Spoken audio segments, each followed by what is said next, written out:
Hi friends, ఈరోజు మనం Hindu marriage act గురించి తెలుసుకుందాం. లాస్ట్ వీడియోలో సెక్షన్ 22 వరకు కవర్ చేసాం. ఈ వీడియోలో సెక్షన్ 23 నుంచి స్టార్ట్ చేద్దాం. Section 23 decree and proceedings. ఈ సెక్షన్లో బార్స్ టు మ్యాట్రిమోనియల్ రిలీఫ్స్ చెప్తుంది.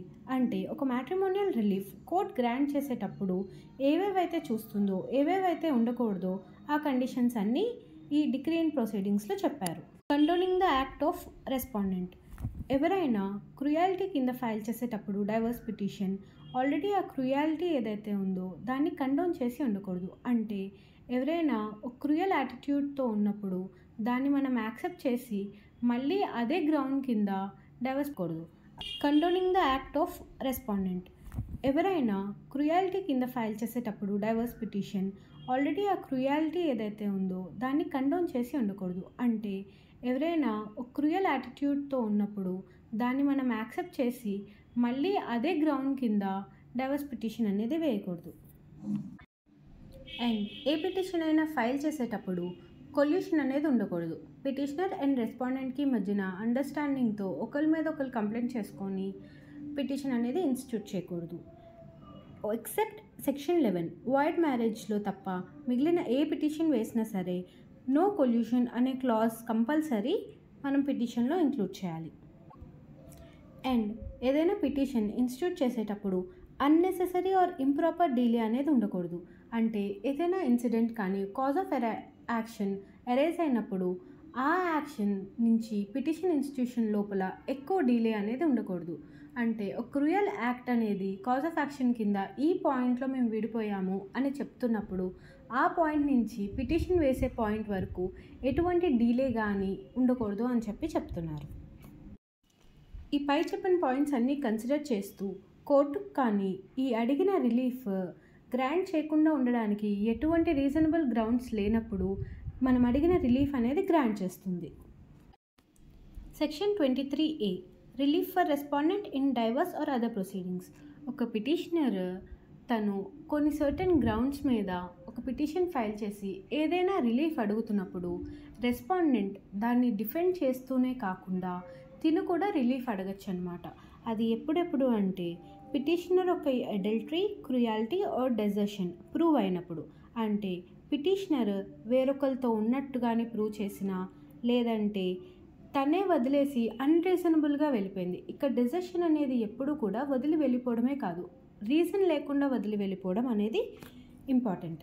అండ్ క్రుయాలిటీ, రెస్పాండెంట్నే క్రుయాలిటీతో ట్రీట్ చేసి తనే మళ్ళీ డైవర్స్ పిటిషన్ వేస్తే అప్పుడు రెస్పాండెంట్ ఆ పిటిషనర్ యొక్క క్రుయాలిటీని prove. Section 24 maintenance, pendente lite and expenses of proceedings. ఈ డైవర్స్ పిటిషన్ కానీ లేదా ఎనీ రిలీఫ్ అడుగుతున్నప్పుడు ఈ ప్రొసీడింగ్స్ జరిగే కాల పరిమితిలో మెయింటెనెన్స్ అడగచ్చు. మెయింటెనెన్స్ కోర్ట్ గ్రాంట్ చేయొచ్చు. మెయింటెనెన్స్తో పాటు ఎక్స్పెన్సెస్ ఫర్ ద ప్రొసీడింగ్స్ అంటే ఈ కోర్టుకి రావడానికి, వెళ్ళడానికి, పిటిషన్స్ ఫైల్ చేయడానికి, కోర్ట్ ఫీజు ఏదైనా ఉంటే అది పే చేయడానికి ఈ ఎక్స్పెన్సెస్ అన్నీ ఏవైతే ఉన్నాయో ఇవి కూడా మనం అప్లికేషన్ పెట్టుకొని కోర్ట్ని రెస్పాండెంట్ నుంచి ఇమ్మని చెప్పి గ్రాంట్ చేయమని అడగచ్చు. ఈ సెక్షన్ 24 కింద ఆర్డర్ పాస్ చేసింది ఇంటరమ్ ఆర్డర్ అయ్యిద్ది. అంటే ఒక టెంపరీ రిలీఫ్ మాత్రమే, జస్ట్ పెండెంట్ లైట్ అంటే during the pendency of proceedings. ఈ ప్రొసీడింగ్స్ పెండింగ్ ఉన్నంత వరకు ఈ మనీ అనేది గ్రాంట్ చేస్తారు. ఈ గ్రాంటింగ్ అనేది హస్బెండ్ ఆర్ వైఫ్ ఇద్దరిలో ఎవరికైనా చేయొచ్చు. ఎవరైతే ఈ మనీ క్లెయిమ్ చేస్తున్నారో వాళ్ళకి ఇండిపెండెంట్ ఇన్కమ్ అనేది సఫిషియెంట్గా ఉండకూడదు. అంటే తను స్వతహాగా సంపాదించుకునే కెపాసిటీలో ఉండి కూడా సంపాదించకుండా ఉండకూడదు. ప్లస్ ఈ సంపాదించేది కూడా సఫిషియెంట్ అయ్యి ఉండకూడదు. ఈ మెయింటెనెన్స్, పెండెంట్ లైట్ గ్రాంట్ చేసేటప్పుడు కోర్ట్ చూసే విషయాలు ఏంటి అంటే పిటిషనర్ ఎవరైతే మనీ అడుగుతున్నారో తన ఫైనాన్షియల్ కెపాసిటీ చూస్తారు. రెస్పాండెంట్ ఎవరైతే మనీ ఇస్తున్నారో లేదంటే మనీ ఇవ్వాలి అని కోరుకుంటున్నారో వాళ్ళ ఫైనాన్షియల్ కెపాసిటీ చూస్తారు. అండ్ కోర్టుకు కూడా ఈ ఎక్స్పెన్సెస్ అన్నీ రీజనబుల్గా ఉండాలి. అంటే అబ్నార్మల్ అమౌంట్స్లో గ్రాంట్ చేయరు. ఇవన్నీ కన్సిడర్ చేసి ఈ పాయింట్స్ అన్నీ అప్పుడు గ్రాంట్ చేస్తుంది. సెక్షన్ 24 పిటిషన్ అనేది 60 days లోపల కంప్లీట్ చేయాలి ప్రొసీడింగ్స్ అనేవి. And section 25 permanent alimony and maintenance. Permanent alimony and maintenance అన్న వెంటనే సగం ఆస్తి ఇచ్చేయాలి అని అనుకుంటారు. ఇది చాలా wrong contention. Section 25 permanent alimony గురించి మాట్లాడేటప్పుడు పిటిషనర్ అండ్ రెస్పాండెంట్ ఇద్దరు ఫైనాన్షియల్ స్టేటస్ ఎనలైజ్ చేస్తుంది. అండ్ పిటిషనర్ యొక్క ఫైనాన్షియల్ కెపాసిటీ చూస్తుంది అండ్ సంపాదించుకోగలే కెపాసిటీ కూడా చూస్తుంది. అండ్ రెస్పాండెంట్ యొక్క ఫైనాన్షియల్ స్టేటస్ చూస్తుంది, ఓన్ ఇన్కమ్, ప్రాపర్టీ ఏమేమి ఉన్నాయో చూస్తుంది. దీన్ని బట్టి మాత్రమే కోర్ట్ అనేది రిలీఫ్ గ్రాంట్ చేస్తుంది. ఈ పర్మనెంట్ ఎలిమోనీ అండ్ మెయింటెనెన్స్ ఒకేసారి సెటిల్మెంట్ అవ్వచ్చు, లేదంటే మంత్లీ పే చేసేలాగా ఉండొచ్చు, లేదంటే పీరియాడికల్ సమ్ అంటే ఇయర్కి ఇంత, లేదంటే 4 monthsకి ఇంత, లేదా 6 monthsకి ఇంత, అలా కూడా పీరియాడికల్ సమ్ అయినా చేసుకోవచ్చు, లేదంటే మంత్లీ అయినా చేసుకోవచ్చు, లేదంటే గ్రాస్ సమ్ అంటే ఒక్కసారి సెటిల్ చేసుకోవచ్చు. దీంట్లో ఉన్న ఎక్స్ట్రాడినరీ పవర్ ఆఫ్ కోర్ట్ ఏంటి అంటే ఛార్జ్ ఆన్ ఇమ్మూవబుల్ ప్రాపర్టీ కూడా క్రియేట్ చేయొచ్చు. అంటే రెస్పాండెంట్కి ఇమ్మూవబుల్ ప్రాపర్టీ ఉన్నప్పుడు ఆ ఇమ్మూవబుల్ ప్రాపర్టీ నుంచి వచ్చే రెంట్స్ ఏవైతే ఉన్నాయో అవి పిటిషనర్కి వచ్చేలాగా ఆర్డర్ పాస్ చేయొచ్చు. ఈ ప్రొసీడింగ్స్ అన్నీ అయిపోయిన తర్వాత if there are any change in circumstances of either party అంటే ఈ ఇద్దరు పార్టీస్కి కూడా ఎవరి ఫైనాన్షియల్ పొజిషన్ చేంజ్ అయినా సరే, అంటే పిటిషనర్ ఎవరైతే మనీ తీసుకుంటున్నారో వాళ్ళ ఫైనాన్షియల్ పొజిషన్ చేంజ్ అయినా సరే, లేదంటే రెస్పాండెంట్ ఎవరు మనీ ఇస్తున్నారో వాళ్ళ ఫైనాన్షియల్ పొజిషన్ చేంజ్ అయినా సరే, వాళ్ళు కోర్ట్కి మళ్ళీ అప్లై చేసుకోవచ్చు, మళ్ళీ పిటిషన్ వేసుకొని ఇట్లా there are change in circumstances, ఇదివరకు ఉన్నంత ఫైనాన్షియల్ కెపాసిటీ నాకు లేదు, సో మెయింటెనెన్స్ తగ్గించండి అని అయినా చెప్పచ్చు, లేదంటే ఆల్రెడీ పిటిషన్ వేసి తీసుకుంటున్న వాళ్ళు మళ్ళీ పిటిషన్ వేసి ఇలా ప్రమోషన్ వచ్చింది, ఇంకా ఎక్కువ మనీ వస్తున్నాయి కాబట్టి he is in a better financial position, so I need more money అని చెప్పి ఇంకా ఎక్కువ మనీ ఇవ్వడానికి కూడా మనం అడగచ్చు. కోర్ట్ అనేది ఆ పాత డిగ్రీని వేరీ, మాడిఫై ఆర్ రిసెండ్ చేస్తుంది. సో సర్కమ్స్టెన్సెస్కి తగ్గట్టు ఆర్డర్ అనేది మాడిఫై చేస్తుంది అన్నమాట కోర్ట్. ఎవరి ఫేవర్లో అయితే కోర్ట్ ఆర్డర్ పాస్ చేస్తుందో వాళ్ళు రీమ్యారేజ్ చేసుకున్నా, లేదంటే చేస్ట్గా అంటే ఎవరితో అయినా అవుట్ సైడ్ ద వెడ్లాక్ ఎవరితో అయినా కనెక్షన్ ఉన్నా అంటే కలిసి ఉన్నా కోర్ట్ అనేది ఈ ఆర్డర్ వేరీ, మాడిఫై ఆర్ రిసెండ్ చేయొచ్చు. అంటే ఈ పార్టీ ఎవరైతే మనీ తీసుకుంటున్నారో వాళ్ళు రీమ్యారేజ్ చేసుకున్నా, లేదంటే ఇప్పుడు హస్బెండ్ అయితే sexual intercourse with another person out side the wedlock అంటే వీళ్ళిద్దరూ కాకుండా ఎవరైనా ఈ వెడ్లాక్ నుంచి బయట వాళ్ళు ఎవరితో అయినా వేరే సంబంధం పెట్టుకుంటే అప్పుడు కోర్ట్ అనేది మళ్ళీ ఈ ఆర్డర్ని మాడిఫై చేస్తుంది. Section 26 custody of children. Custody of children grant చేసేటప్పుడు కోర్ట్ సర్కమ్స్టెన్సెస్ అనేవి పరిగణిస్తుంది. అంటే ఏంటి అంటే ఈ కస్టడీ ఆఫ్ చైల్డ్ ఇచ్చేటప్పుడు వాళ్ళ ఎడ్యుకేషన్, మెయింటెనెన్స్ అన్నీ కూడా కన్సిడర్ చేస్తుంది. అండ్ వాళ్ళ విషెస్ కూడా, అంటే సర్కమ్స్టెన్సెస్ని బట్టి ఎప్పటికప్పుడు ఆర్డర్ మారుస్తూ ఉంటుందన్నమాట. టైమ్లీ ఆర్డర్స్ అనేవి పాస్ చేస్తారు. ఒక ఆర్డర్ పాస్ చేసి అదే ఫైనల్ అయిపోదు. So according to circumstances timely orders అనేది పాస్ చేస్తుంటుంది. ఈ ఆర్డర్స్ కూడా పిటిషన్ వేసిన 60 days లోపల వీళ్ళు ఆర్డర్ చేస్తారు. Section 27 disposal of property. అంటే ఈ ప్రొసీడింగ్స్లో మ్యారేజ్కి సంబంధించిన ప్రాపర్టీ ఏదైనా బిలాంగ్ అయి ఉంటే, సంబంధించింది ఉంటే అది జాయింట్లీ హస్బెండ్ అండ్ వైఫ్ ఇద్దరికి ఇస్తే ఆ ప్రాపర్టీని ఎవరికి చెందుద్దో కూడా డిసైడ్ చేస్తుంది. ఇక్కడ ఎల్మినోలో చెప్పినట్టు ఒకరి ప్రాపర్టీ ఇంకొకరికి ఇవ్వడం కాదు. At the time of marriage property ఇద్దరు జాయింట్ నేమ్స్ రాసిన, లేదంటే అమ్మాయి వాళ్ళు హస్బెండ్ పేరు రాసిన దాని ప్రాపర్టీ యొక్క డీటెయిల్స్ తీసుకొని ఏ సర్కమ్స్టెన్సెస్లో ఎవరి మీద ఆ ప్రాపర్టీ అనేది డివాల్వ్ అయిందో చూసుకొని దాన్ని బట్టి ప్రాపర్టీ ఎవరికి చెందుద్దో కూడా డిసైడ్ చేస్తుంది court. Section 28 appeals from decrease and orders.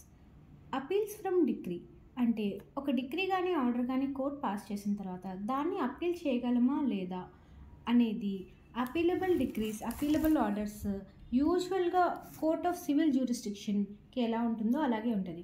మనం ఫ్యామిలీ కేసెస్ అన్నీ, డిస్ప్యూట్స్ అన్నీ కూడా డిస్ట్రిక్ట్ కోర్ట్కి వెళ్తాయి అని చెప్పాము. ఆ డిస్ట్రిక్ట్ కోర్ట్కి ఎటువంటి జ్యూరిస్డిక్షన్ ఉంటుంది? ఒరిజినల్, ఆర్డినరీ, సివిల్ జ్యూరిస్డిక్షన్ అనేది ఉంటుంది.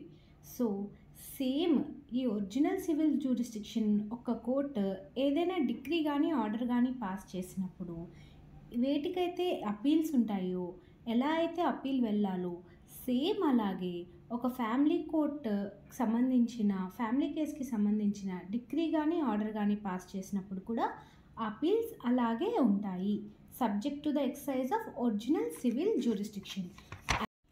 అయితే ఈ సెక్షన్ 25-26 కింద పాస్ చేసిన ఆర్డర్స్కి అప్పీల్స్ ఉంటాయి, కానీ ఏవైతే ఇంటరిమ్ ఆర్డర్స్ ఉంటాయో ఇంటరిమ్ ఆర్డర్స్కి అప్పీల్ అనేది లేదు. అండ్ ఈ అప్పీల్ అనేది కాస్ట్ ఎప్పుడైనా గ్రాంట్ చేసినప్పుడు ఆ కాస్ట్ మీద మాత్రమే, అంటే మెయిన్ రిలీఫ్ కాకుండా కాస్ట్ అనేది వేసినప్పుడు ఆ కాస్ట్ మీద అప్పీల్ చేయడానికి లేదు. అండ్ ఈ అప్పీల్ అనేది లిమిటేషన్ పీరియడ్ 90 days లోపల వేయాలి.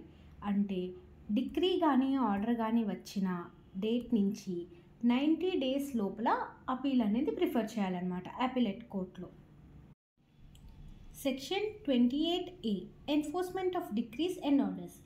ఇది కూడా ఒక court of original civil jurisdiction ఉన్న కోర్టు ఏదైనా డిక్రీ కానీ ఆర్డర్ కానీ పాస్ చేస్తే ఎన్ఫోర్స్మెంట్ ఈపీ ఎలా అయితే ఉంటుందో సేమ్ అలాగే ఒక ఫ్యామిలీ కేసులో కూడా ఒక కోర్టు ఆర్డర్ కానీ డిక్రీ కానీ పాస్ చేసినప్పుడు దాని యొక్క ఎన్ఫోర్స్మెంట్ కూడా సేమ్ ఈ ఒరిజినల్ సివిల్ జ్యూరిస్డిక్షన్ యొక్క కోర్టు ఎలా అయితే ఉంటుందో సేమ్ అలాగే ఉంటుంది.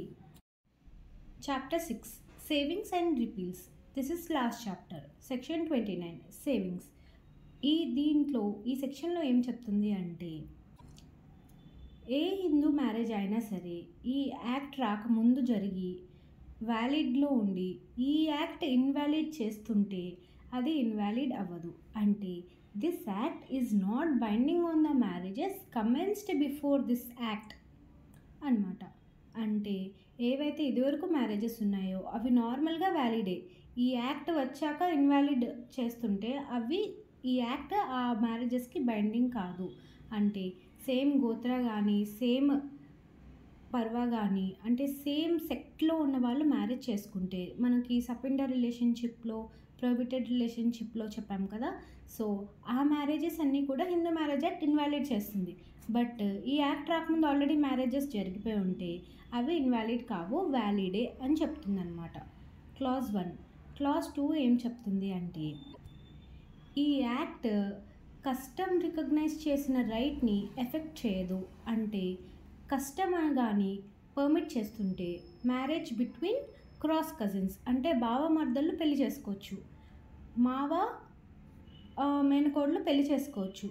సో ఈ రిలేషన్ యొక్క మ్యారేజెస్ని కస్టమ్ కానీ పర్మిట్ చేస్తుంటే ఈ యాక్ట్ దాన్ని రికగ్నైజ్ చేస్తుంది, స్టాప్ చేయదు, ఈ మ్యారేజ్ ఇన్వాలిడ్ చేయదు. అండ్ ఈ యాక్ట్ రాకముందు ఏదైనా ప్రొసీడింగ్స్ పెండింగ్ అయి ఉంటే ఆ పెండింగ్ ఉన్న అన్ని కేసెస్కి కూడా ఈ యాక్ట్ వర్తించదు. ఈ యాక్ట్ పాస్ అవ్వనట్టుగానే ఆ ప్రీవియస్ కేసెస్ ఫర్ ఎనల్మెంట్ కానీ దేనికైనా సరే కంటిన్యూ చేయండి అని చెప్పారు.